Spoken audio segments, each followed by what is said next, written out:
Hello friends, स्वागत है आपका मेरे यूट्यूब चैनल में।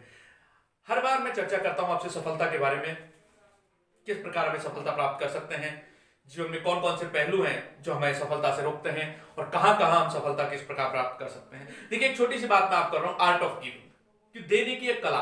देखिए, भारतीय संस्कृति के यदि हम धरातल पे देखें कि किस प्रकार देने की कला से हम सफलता प्राप्त कर सकते हैं। देखिए, महाभारत में एक प्रसंग आता है कि जब द्रौपदी का चीरहरण हो रहा था तो भगवान श्री कृष्ण ने उसका चीरहरण होने से बचाया। उसको उसकी साड़ी बढ़ती ही जा रही है, दुशासन खींचता जा रहा है, साड़ी बढ़ती ही जा रही है। तो ये कहां का परिणाम है, कहां का प्रतिफल है, इस चीज को हम देखें तो जब भगवान श्री कृष्ण शिशुपाल का वध कर रहे होते हैं तो सुदर्शन चक्र से उनकी उंगली कट जाती है और उसमें खून निकल जाता है। उसी सभा में द्रौपदी बैठी हुई है और वह अपनी साड़ी का एक पल्लू फाड़ करके उंगली पर लगा देती है। और उसके बाद में आप देखिए उसने जो प्राप्त किया है, कितना गुना ज्यादा प्राप्त किया है, कितना गुना ज्यादा प्राप्त किया है।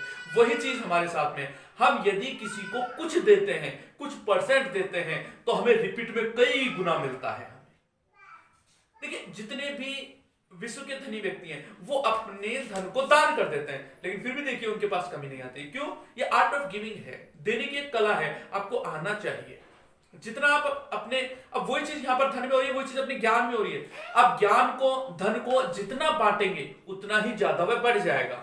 आर्ट ऑफ गिविंग, ये भारतीय संस्कृति का एक मूल वाक्य है कि देने की एक कला, दान दीजिए और निश्चित रूप से वह कई गुना रूप में आपको पुनः प्राप्त होगा। और बहुत से उदाहरण हैं जिनको हम ले सकते हैं कि हमने कुछ दिया और उसके बदले में बहुत सारा प्राप्त होता है। कई बार आप देखते होंगे, आप जा रहे हैं रास्ते में और सामने से गाड़ी आ रही थी कोई दूसरी, आप अपनी गाड़ी से जा रहे थे, एकदम से आपको लगता है कि पता नहीं ऐसा क्यों हुआ कि मैं बच गया, हो सकता था मैं इस गाड़ी से टकरा भी जाता। ऐसा क्यों होता है?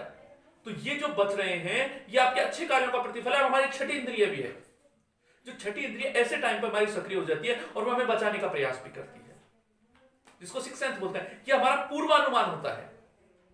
तो ये क्या चीजें हैं हमारी? ये वही बात है कि हमने जो अच्छे कार्य किए हैं वो हमें किसी ना किसी रूप में हमें प्राप्त हो जाते हैं।